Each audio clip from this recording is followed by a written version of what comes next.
एक सेकंड मेरी तरफ जो है। स्वागत है आपका शीतल जी, नई परख के मंच पर एक बार फिर। हम दोनों का ही प्रिय विषय है उत्तर प्रदेश की राजनीति, क्योंकि हम जी, जानते हैं और आमतौर पर ये एक कहावत है कि देश की राजनीति के ऊपर अगर प्रभुत्व स्थापित करना हो तो उत्तर प्रदेश की राजनीति के ऊपर अपना प्रभुत्व स्थापित कर लीजिए। जी, और भारतीय जनता पार्टी ने देश की राजनीति पर अपना प्रभुत्व उत्तर प्रदेश के जरिए ही स्थापित किया है, और उत्तर प्रदेश में हुई घटनाओं के कारण ही, उत्तर प्रदेश के चुनाव परिणाम के कारण ही सारे देश की राजनीति पर से उसका प्रभुत्व हिला भी है जी, 2014 में। जी, आज फिर से एक बार वैसी ही स्थिति दिखाई पड़ रही है। जी, योगी आदित्यनाथ के नेतृत्व में जो सरकार चल रही है, जी, मुझे ऐसा लगता है कि वो 3 तरफ से घिरी हुई है। हुँ, एक तरफ तो संगठनात्मक रूप से उसके ऊपर आला कमान के उन तत्वों का शिकंजा है जो कि योगी आदित्यनाथ को मुख्यमंत्री की कुर्सी पर नहीं देखना चाहते। जी, हम लोग तत्वों के बारे में जानते हैं और कई बार चर्चा कर चुके हैं। जी, दूसरी तरफ ये सरकार जो कोडीन सिरप भ्रष्टाचार कांड है, हुँ, उसमें बुरी तरीके से फंसी हुई है, और उससे निकलने का ना उसे रास्ता सूझ रहा है और ना उसकी तरफ से निकलने की कोई खास कोशिश होते हुए दिखाई पड़ रही है। और तीसरी तरफ प्रयागराज में मौनी अमावस्या के मेले में जो एक सनातन का संग्राम चल रहा है, जिसमें शंकराचार्य अविमुक्तेश्वरानंद सरस्वती जी, सरकार के खिलाफ अनशन कर रहे हैं। जी, अ, उसकी वजह से भारतीय जनता पार्टी और सरकार के भीतर एक तरह का गृह युद्ध छिड़ गया है। तो आप जी, इस तितरफा जो जकड़बंदी है सरकार की, उसको किस जी। तरीके से देखते हैं? देखिए, जब हमने देखा है ये आज़ादी के बाद से ही, कोई भी मुख्यमंत्री जब उत्तर प्रदेश में खासकर इस अपने को समझता है कि वो स्थापित हो गया है और अब चीज़ें उसके अनुकूल भविष्य के चुनाव में, राजनीति में चलने वाली हैं। तो जो वहाँ के अंतर्विरोध हैं, उत्तर प्रदेश के सामाजिक अंतर्विरोध, आर्थिक, राजनैतिक अंतर्विरोध, वो तब एकाएक बड़े होके सामने आने लगते हैं। कई बार ऐसा होता है जो प्रचलित विपक्ष है, उसकी कोई भूमिका ख़ास हमें नहीं दिखती कि वो सामने वाले को सत्ताच्युत करने में सफल हो। कुछ आंतरिक विपक्ष जो है वो ज़्यादा बड़ा होके सामने आ जाता है। ऐसा कांग्रेस की कई सरकारों के ज़माने में हुआ। बड़े-बड़े सत्रप रहे वहाँ। सबसे शुरू के 2 दशकों को छोड़ दें, उसके बाद तीसरे दशक से ही जो वहाँ सरकारें रहीं, उसमें बड़े-बड़े नाम रहे, हेमवती नंदन बहुगुणा जी थे, आपके नरेंद्र तिवारी जी थे, ऐसे बड़े-बड़े नाम बहुत सारे वहाँ रहे। एक समय वीर बहादुर सिंह जब आए थे तो ऐसा शुरू-शुरू में ऐसा लगा था कि ये भी बहुत लंबा चलने वाले हैं। लेकिन फिर पता चला कि इनमें अंदर से ही इनके दलों में ही विपक्ष पैदा हुआ और उसने ऐसी चुनौती रखी सामने कि फिर चीज़ें गड़बड़ हो गई। और घटनाएँ तो ऐसी होती ही रहती हैं, जिन घटनाओं का जैसे आपने ज़िक्र किया कि ये कफ सिरप वाला मामला है, अन्य प्रशासनिक मामले हैं। अब यहाँ क्या हो रहा है कि अचानक कहीं से अब मुक्तेश्वरानंद जी आ गए और एक छोटा-सा ऐसा मसला, जो वैसे छोटा दिखता है लेकिन वो बड़ा हो सकता है उसके पीछे कुछ दूसरी ही धारणा रही हो। क्योंकि ये भी हो सकता है उनके बोलने और उनके जो उनकी जो आप कह सकते हैं जहाँ पे वो रहते हैं आइडियोलॉजिकली पॉलिटिक्स में, वो इस सत्ता प्रतिष्ठान के समर्थन वाली तो नहीं है। दूसरे वो ओरिजिनली उत्तर प्रदेश मूल के ही हैं। हैं तो शंकराचार्य परंपरा में ले लिए गए हैं, लेकिन वो रहने वाले उत्तर प्रदेश के ही हैं। और उनका जो है और चूँकि शंकराचार्य परंपरा में सब आते हैं ब्राह्मण समाज से ही, उसमें भी उच्च वर्ण के ही लोग होते हैं, जो ब्राह्मण्स में भी आपस में हायरार्की है उसके हिसाब से। तो उनकी एक प्रतिष्ठा उत्तर प्रदेश के ब्राह्मण समाज में है, ये मैं नहीं जानता था इतना कि इतनी है। ये जब कांड हुआ, इसके बाद मैं सोशल मीडिया पे उनको मिलते हुए समर्थन में देख रहा हूँ। उसमें मैं देख रहा हूँ कि एकाएक उनके पक्ष में ऐसे अनेक स्वर मुझे सुनाई दे रहे हैं, जो इसके पहले मैं समझता था कि वो बीजेपी की लाइन, योगी जी, ये मोदी जी या इन सब के मामलों में एक पक्षीय हैं या उसी पक्ष में ही नजर आते हैं या चुप रहते हैं। लेकिन अभी मैं उनमें से तमाम लोगों को उनको कह सकता हूँ कि उनको मैं इस मामले में हस्तक्षेप करते हुए पा रहा हूँ और हस्तक्षेप वो शंकराचार्य जी की ओर से कर रहे हैं। तो निश्चित तौर पर उत्तर प्रदेश में जो एक सवर्ण जातियों के दो बड़े संवर्ग राजपूत और ब्राह्मण के बीच सत्ता में हिस्सेदारी को लेके जो एक अनवरत एक संघर्ष, चाहे दल कोई भी हो, चलता ही रहता है। वो संघर्ष इस परिघटना से और तीव्र हो गया है। और ये जो विभाजन है, अभी एक और घटना हो गई कि यूजीसी ने एक वो निकाल दिया है, एक डॉक्यूमेंट, कि कैसे इंस्टीट्यूशंस कैसे बिहेव करेंगे तमाम छुआछूत और अन्य इस तरह के मामलों में, जिसमें दलित, ईबीसी, ओबीसी वगैरह से संबंधित मामले होते हैं। उसको लेके सवर्ण जातियों में काफी रिएक्शन है। और ऐसे बहुत सारे सोशल मीडिया अकाउंट्स, जिनको हम राइट विंग इन्फ्लुएंसर्स ही कहेंगे, वो रंगनाथन समेत, वो सब उसके खिलाफ, यूजीसी के खिलाफ डंडा लेके खड़े हो गए हैं। सब प्रधानमंत्री को उसमें कोट करके और ले आ रहे हैं इस आलोचना के घेरे में। तो ये दोनों तीनों मुद्दे मिलके इस समय सोशल मीडिया पर और उत्तर प्रदेश में खासकर एकाएक उन्होंने एक नए तरह का विपक्ष सा पैदा करना शुरू कर दिया है, जो कहीं नहीं था, अचानक प्रकट हो गया है। और सब तरफ से, चूंकि एक चीज तो है ही है, ये चीज पैदा क्यों होती है, चूंकि एडमिनिस्ट्रेटिवली बुनियादी समस्याओं को हल करने में जो भी सरकारें जब जब रही हैं, वो ज्यादातर फेल रही हैं। और जहां स्थिर होना शुरू होती है, तहां भ्रष्टाचार वगैरह चरम पे हो जाता है। इस समय उत्तर प्रदेश में भ्रष्टाचार इस स्तर पे है कि आप इसकी परिकल्पना ही नहीं कर सकते। जो वहां है वो भुगत रहा है और उससे सब शिकार है। कुछ लोग उसमें सिर्फ जाति संवर्ग वगैरह की वजह से या राजनीति में पदों वगैरह पे होने के नाते कुछ हद तक सुरक्षित हैं, या बहुत बड़े बड़े माफिया डांस कुछ हैं, जिनको मुख्यमंत्री का सजातीय कहा जाता है। उनको लोग बड़े बड़े काफिलों में और बड़े बड़े ठेकों में देखते हैं। बाकी पूरे समाज में बड़ी डिस्टरबेंस है, रोजगार है नहीं।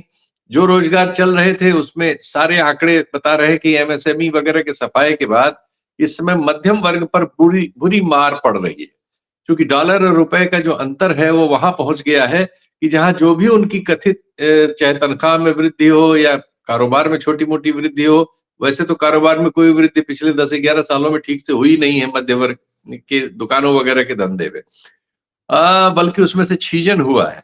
तो इन सब वर्गों में असंतोष हो रहा है। दूसरे विभिन्न शहरों में इधर बुलडोजर कार्रवाइयां एकाएक बढ़ी हैं। विभिन्न कोर्ट ऑर्डर्स के बहाने सरकार बहुत जगहों पर कुछ अपने कारणों से, जैसे बनारस में, वाराणसी में, वो वहां एक मणिकर्णिका घाट से संबंधित तोड़फाड़ कर रही है। वो मुद्दा बहुत विवादित हो गया है। उसने एक पुरानी दाल मंडी, जिसमें ज्यादातर मुस्लिम आबादी थी, लेकिन बहुत सारे हिंदू, 30-32% हिंदू भी थे, उन सब के घरों और दुकानों वगैरह को तोड़ दिया है। ये सब चीजें और भी जिलों में जगह जगह अतिक्रमण के विरुद्ध कार्रवाइयां इस तरह की बुलडोजर वाली हुई हैं, जिसमें पहले लोग ये समझते थे कि सिर्फ मुसलमान पिसेंगे। जाहिर है कि ज्यादा वो पीसे गए, लेकिन अब सब उसके लपेटे में आ रहे हैं। ये सब मिलजुल के एक डिस्कंटेंट पैदा कर रहा है, जिसे हम उत्तर प्रदेश में, जहां के बारे में हम और आप बात करते रहते हैं, फील कर रहे हैं। और ये चीज, चूंकि इसमें तो कोई शक नहीं कि लखनऊ की गद्दी को लेके एक दिल्ली में जो लोग बैठे हैं, जो इस देश को और अपनी पार्टी को चला रहे हैं, और इस समय का डिस्पेंसेशन जिनके हाथ में है, उनमें और लखनऊ में अंतर्विरोध तो है। वो प्रकट नहीं होता, लेकिन कभी कभी प्रकट भी हो जाता है। और उसका प्रतिनिधित्व करने के लिए जो दो उप मुख्यमंत्री उत्तर प्रदेश में बैठे हैं, कोई न कोई एक उसमें हम नेता विरोधी दल के रूप में पाते हैं। अब ये जो प्रसंग हो गया है यहाँ वाला आपका, इसमें इलाहाबाद वाला, प्रयागराज वाला, इस प्रसंग में हम पा रहे हैं कि उप मुख्यमंत्री की लाइन है कि वो शंकराचार्य जी को भगवान कह रहे हैं और उनके चरण में गिर रहे हैं और उनके मामले में अधिकारियों पे कार्रवाई की बात कर रहे हैं। और मुख्यमंत्री की ओर से बिना कहे इस तरह का चीज सामने है, जिसमें वो डेसिमेट कर देना चाहते हैं शंकराचार्य जी को। कालनेमी कह रहे हैं उनको कालनेमी कह के संबोधित किया इशारों में, और उनको हमेशा के लिए प्रतिबंधित कर देना चाहते हैं स्नान ध्यान से और कथित सरकारी सुविधाओं से और किसी भी तरह के सहयोग से। ऐसे बहुत से बाबा डाबा जो हैं, जो स्वयंभू बहुत सारे हैं, जो इस समय दरबार में हैं, आप कह सकते हैं, उन्होंने शंकराचार्य के विरुद्ध मोर्चा खोल दिया है। सतुआ बाबा और एक राम भद्राचार्य जी के नाम इसमें प्रमुख हैं। वो लोग 24 घंटे इन पे पिले पड़े हैं, अभी मुक्तेश्वरानंद जी पे। और मीडिया के लिए जाहिर है कि ये कौतूहल बहुत दिनों बाद विपक्ष के तौर पर बना है, तो इसके बावजूद कि जो राष्ट्रीय मीडिया है और जो खरीदा हुआ मीडिया है, वो चीजों को मुख्यमंत्री की दिशा से प्रस्तुत करने की कोशिश कर रहा है, लेकिन ये बात चर्चा में आ गई है बहुत बड़े पैमाने पर, और सोशल मीडिया पे तो इस पर बहुत ज्यादा चर्चा है। और उसकी वजह से ये जो विभाजन है, जो सामाजिक विभाजन है, वो मुझे तेज होता नजर आ रहा है। जी। जी, सोशल मीडिया पर ही नहीं, जो जी। गोदी मीडिया है, इसको हम लोग गोदी मीडिया है कह रहे हैं, वो भी काफ़ी इसके ऊपर फुटेज दे रहा है। जी। काफ़ी इसका कवरेज हो रहा है। जी। शंकराचार्यों का इतिहास बताया जा रहा है, उससे जुड़े हुए जो कानूनी विवाद हैं, शंकराचार्यों की गद्दी से जुड़े विवाद हैं, वो सब बताए जा रहे हैं। और जी। ये नए-नए जो कथावाचक आ गए हैं, जिनका महत्व राष्ट्रीय स्वयंसेवक संघ के इस निज़ाम के तहत बहुत ज़्यादा बढ़ गया है। लगभग जी। वो अपने आप को शंकराचार्य के समकक्ष दिखा रहे हैं। रामभद्राचार्य क्या हैं? वो भी एक कथावाचक हैं। हुँ। जो मध्य प्रदेश के वो जो है वो भी कथावाचक हैं। ये सब लोग अपने आप को शंकराचार्यों से कम नहीं मानते जी, और जी, उसी जी। तरीके से भारतीय समाज का नेतृत्व करना धार्मिक रूप से नेतृत्व करना चाहते हैं। ये बात जी। आप लेकिन एक बात बताइए जी। कि योगी आदित्यनाथ को क्या ज़रूरत पड़ी कि वो अ, स्वामी अविमुक्तेश्वरानंद को वो उमाशंकर पांडे बना देना चाहते हैं। एक राष्ट्रीय विचार। उनको क्या ज़रूरत क्या पड़ी इसकी? क्योंकि मुझे ऐसा संकेत मिल रहा है हुँ, कि कोई आला कमान भी इस प्रकरण से खुश नहीं है हुँ, और राष्ट्रीय स्वयंसेवक संघ भी ऐसा नहीं है कि प्रसन्नता के मारे वो लोग आह्लादित हो रहे हों कि भाई ये शंकराचार्य को घसीटा जा रहा है, बुरी तरीके से तंग किया जा रहा है उनको, तो हुँ। उनके लिए खुशी की बात हो। उनके लिए भी एक थोड़ा ये एक अनावश्यक प्रकरण ही है और तो योगी आदित्यनाथ इसमें क्यों लगे हुए हैं? इससे उनको फ़ायदा क्या है इससे उनको? क्या वो चाहते क्या ऐसा क्या हासिल करना चाहते हैं इससे वो? देखिए, मुझे ये नहीं लगता कि आरएसएस का विचार वो होगा।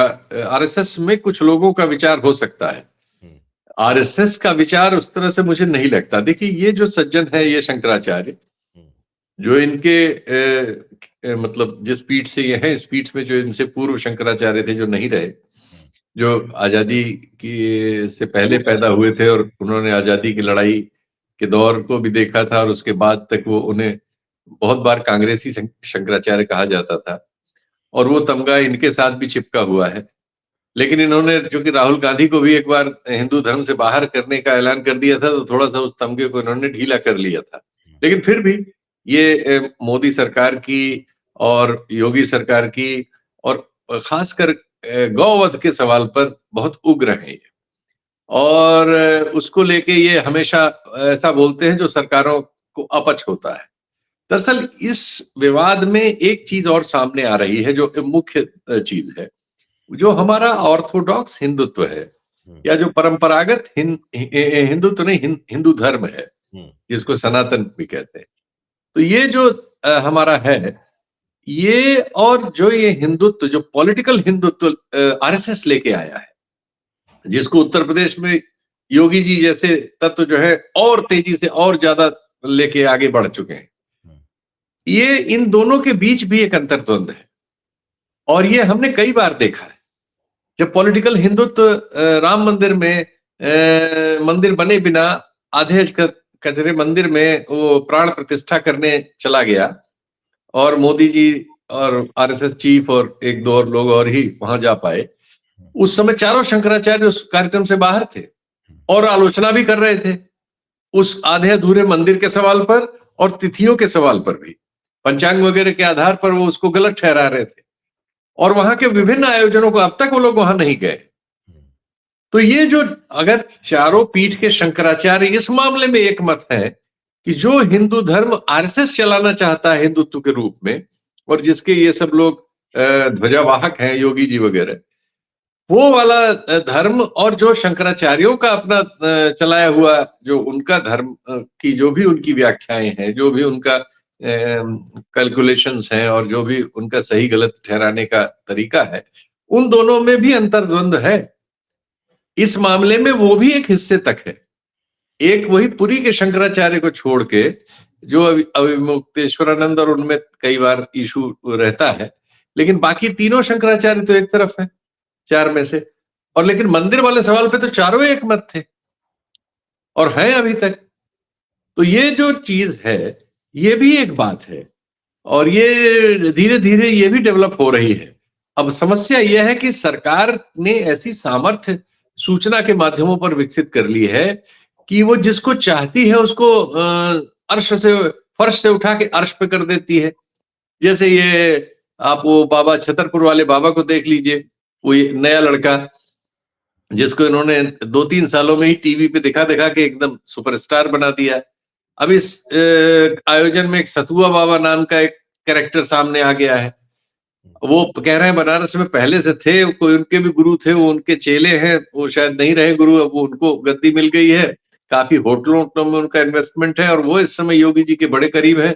उनको करीब 150 एकड़ ज़मीन इस माघ मेला में दे दी गई है, जिसमें ज़ाहिर है उनकी जजमानी 150 एकड़ जिसको मिल जाएगा उसकी ज़्यादा चमकेगी, ज़्यादा कैंप लगवा पाएगा, ज़्यादा धंधा पानी करेगा।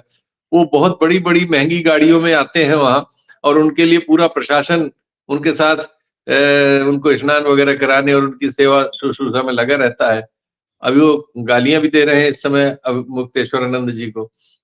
और दूसरे वो एक बहुत प्रसिद्ध वो चित्रकूट वाले बाबा ही हैं रामानंदाचार्य जी, जो बहुत बार बहुत तरह की बात करते हैं लेकिन सरकार के पक्ष में, सरकार से संबंधित हर मा हैं? रामभद्राचार्य। रामभद्राचार्य सॉरी। मैं इन लोगों के उसमें बहुत करेक्ट नहीं रह पाता। तो खैर, तो ये सब लोग जो सरकार की ओर से हर मामले पर, चाहे वो अंतर्राष्ट्रीय मामला हो, राष्ट्रीय मामला हो, अर्थनीति हो, कोई भी मामला हो, सरकार की ओर से लाठी चलाने के लिए उपलब्ध रहते हैं, धर्म की लाठी। तो वो सब भी अपनी ध्वजा ले लेके उभर आए हैं।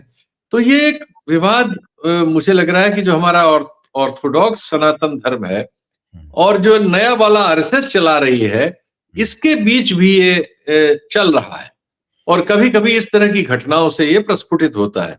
लेकिन उसमें कॉन्ट्रडिक्शन ये हो जाता है कि जब वो उत्तर प्रदेश में आके ये घटाटोप ठहरता है, तो वहां जो जाति युद्ध है और सत्ता को कब्जा बनाए रखने का सवर्ण जातियों के बीच, फिर ये इनमें जो अदरवाइज दोनों मिलजुल के बीजेपी के समर्थक और वोट बैंक हैं, इनमें फिर ये टकराव में बदल जाता है। इस समय ये इसमें बदल रहा है। जी। नहीं, ये तो आपने बिल्कुल ठीक शिनाख्त की कि जो पारंपरिक सनातन धर्म है और जो नया आधुनिक पॉलिटिकल हिंदुत्व है, इसको हिंदुत्व कहना ही पर्याप्त है, वही जी, राजनीतिक जी। हिंदू धर्म है। उसके बीच में एक टकराव है और वो टकराव तरह-तरह से अपने आप को व्यक्त करता है। यहाँ भी वो अभिव्यक्ति चल रही है उसकी। लेकिन राष्ट्रीय स्वयंसेवक संघ को जितना मैं समझ पाया हूँ, वो आम तौर पर इस टकराव को वो एक सीमा से आगे नहीं ले जाना चाहता है। जैसे कि वो संघ जाति के खिलाफ है, लेकिन वो जातियों के बीच में टकराओ, जातियां नष्ट करो वगैरह इस सब की नारेबाजी से बचता है संघ। है? वो चाहता है कि हिंदू धर्म में समाज सुधार होते रहे, लेकिन खुद वो समाज सुधारों का झंडा नहीं उठाना चाहता। ये उसकी संघ का तरीका है कि हिंदू मसले में उसका रवैया काफी उदार और एक तरह से संयमित किस्म का होता है। वो फूंक-फूंक के कदम रखता है संघ।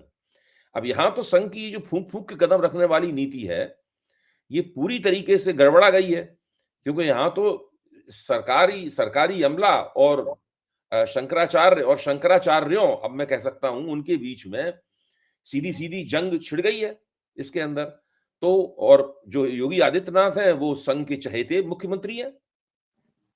जी। तो ये जो एक अंतर्विरोध है इसको किस तरह से समझा जाए? संघ योगी आदित्यनाथ पर कोई नियंत्रण कर पाने में मुझे लगता है कि नाकाम है और योगी आदित्यनाथ संघ के चहेते ज़रूर हैं, लेकिन वो कई मसलों पर संघ की बात, हिदायत और मंशा छिपी हुई या खुली हुई का उल्लंघन करते हुए नज़र आते हैं। देखिए, संघ की 2 चीज़ें हैं। एक तो ये है कि उसकी जो मूल स्थापना है वो है सत्ता पर कब्जा होना। दूसरे वो पूरे हिंदू समाज को एक यूनिट में लेके चलना, ये उसका टारगेट रहता है। वो जानता है कि जाति का सवाल इसमें बहुत कड़वा सवाल है, विभाजन करता है, कर सकता है। लेकिन वो इसके बावजूद जाति को अंदर से प्रतिपादित भी किए रहता है। हम्म, वो बोलचाल उसके, एक तो ये है कि उसके कई मुंह हैं, जैसा उसके बारे में कहा जाता है। उसकी कोई स्थिर बात नहीं हो सकती। एक समय में हम पाते हैं कि जो इस समय सरसंघ चालक हैं, वो बिहार में एक चुनाव में कहते हैं आरक्षण पर पुनर्विचार होना चाहिए। फिर उनको लगता है तो नुकसान हो जाएगा चुनाव में, तो फिर उसके 2-3 महीने बाद वो उलट के नहीं, आरक्षण तो बहुत आवश्यक है और ये समाज में ये है वो है, फिर वो दूसरा बयान दे देते हैं।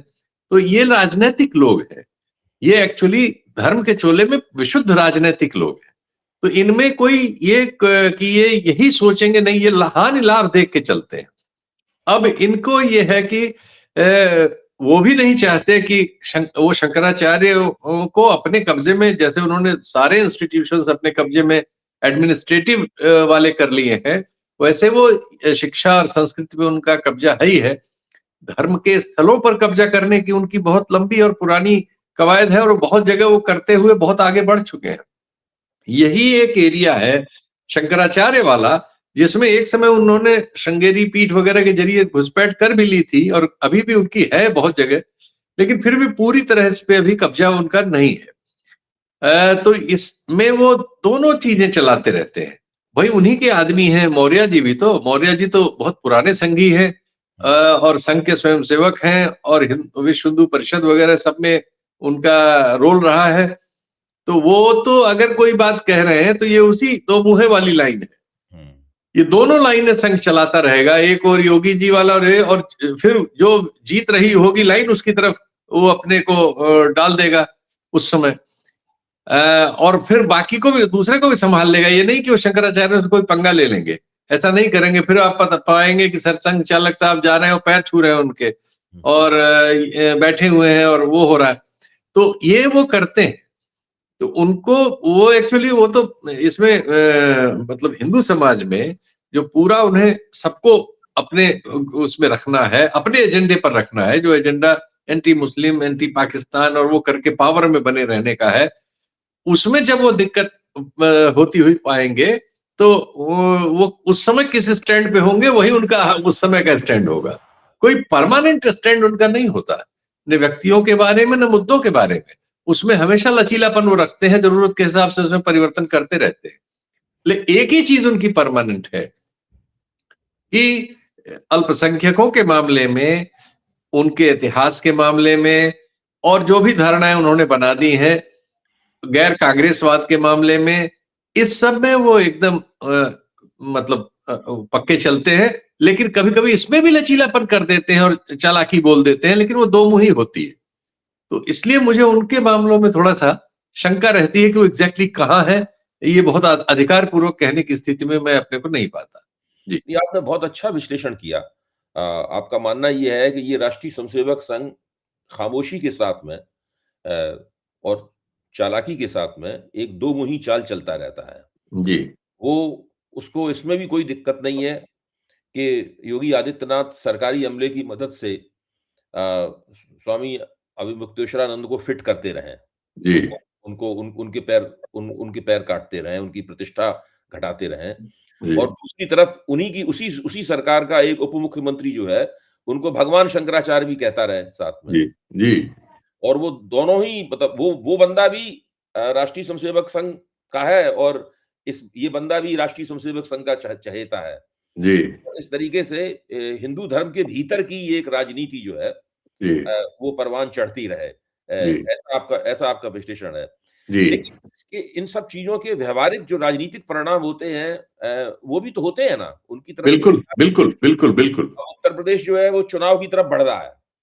भई अगले साल चुनाव है।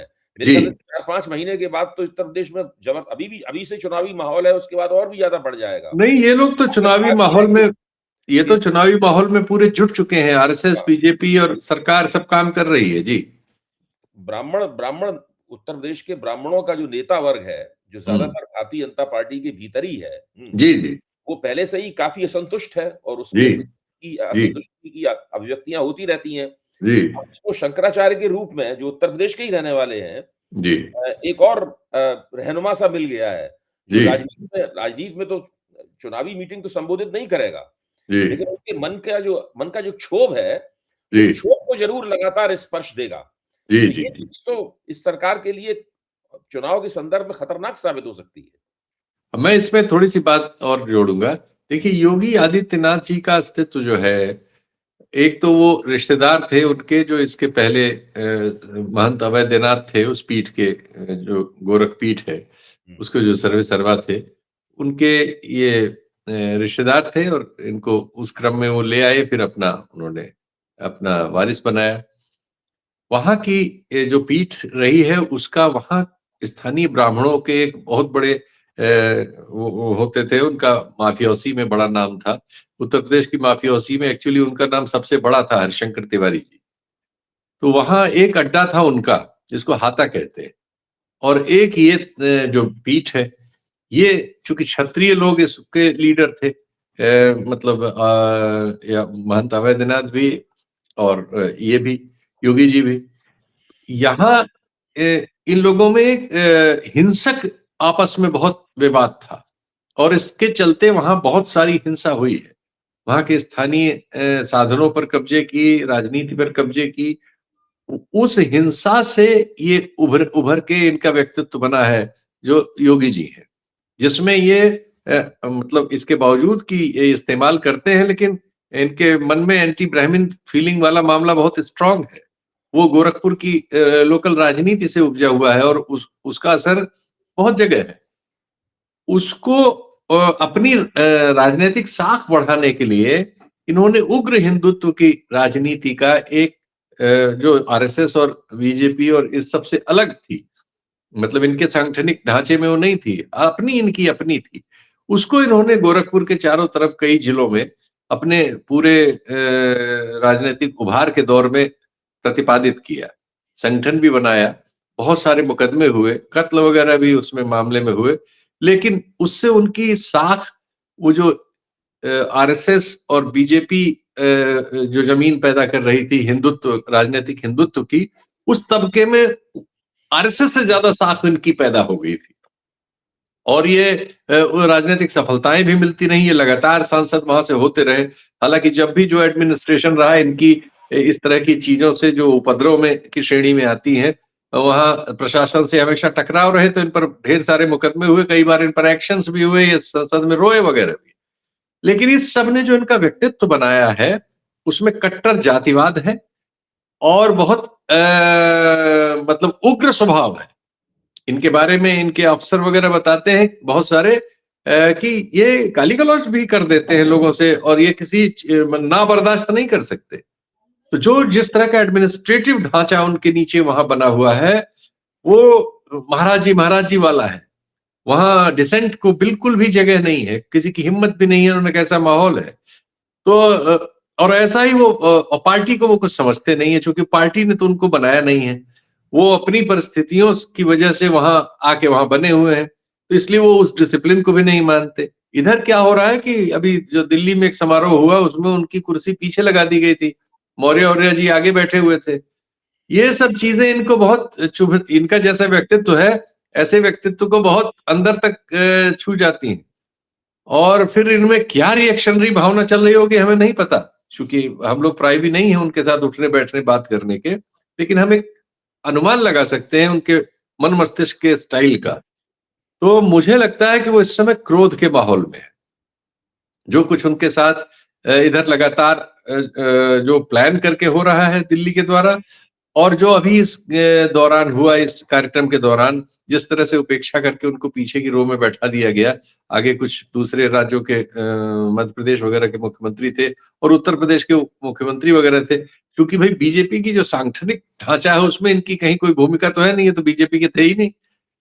तो ये इनको एक समस्या लगातार वहाँ से है और उससे जैसा इनका व्यक्तित्व है, चूँकि उसमें ये सब चीज़ें, इस तरह की बेचैनी पैदा होने के सारे लक्षण हैं, तो मुझे लगता है ये वो वक़्त है जिस समय वो डिस्टर्ब हैं उसको सबको लेके, और इसमें बाय द वे अवमुक्तेश्वर आनंद जो हैं सामने पड़ गए और ये मामला इतना बड़ा हो गया। अब इनका ईगो वाला मामला इतना भारी है कि इसे ये नॉर्मल तरीके से डील नहीं करने की स्थिति में है और इसको बिल्कुल जैसा कि इनकी वृत्ति है, डेसिमेट करना चाहते हैं। इसमें ये कन्फ्रंटेशन बढ़ के यहाँ तक पहुँच रहा है और अब इसका क्या अंत होगा पता नहीं, लेकिन अब ये ज़ाहिर है कि सत्तारूढ़ दल के लिए ये एक बहुत कठिन समस्या है जिसको साधारण तरीके से हल कर पाना मुश्किल होगा, लेकिन ये लोग बड़े काबिल हैं। अब बहुत सारी समस्याओं को इन्होंने हल किया है। इनको भी इतने दिन तक अपने साथ जोड़े रखने में वो सफल रहे हैं। 2-2 बार चुनाव में वो मुख्यमंत्री बनाए और तीसरी बार भी अभी तक नाम में कोई बदलाव बहुत बड़ा नहीं आया है। चर्चाएँ चलती रहती हैं। तो कुल मिला-जुला के स्थिति कुछ इस तरह की है। जी, जी। बहुत अच्छा विश्लेषण किया आपने योगी आदित्यनाथ की मौजूदा मानसिक स्थिति का और मैं समझता हूँ कि आपकी उँगलियाँ सही जगह रखी हुई हैं और इससे काफ़ी कुछ पता लग रहा है कि उत्तर प्रदेश में ये मसला इस तरीके से क्यों जी, खड़ा हो गया। जी, ना ऐसे केंद्रीय आला कमान चाहता है कि इस तरह से हो, ना राष्ट्रीय स्वयंसेवक संघ चाहता है कि इस तरीके से हो, लेकिन फिर जी, भी हो गया है और अब जी। सबको इसका खामियाजा भुगतना पड़ा। बहुत-बहुत धन्यवाद नहीं, शीतल जी। नहीं। नहीं, नहीं इस आपने निगाह रखेंगे। मौका दिया बहुत-बहुत धन्यवाद। जी, नमस्कार।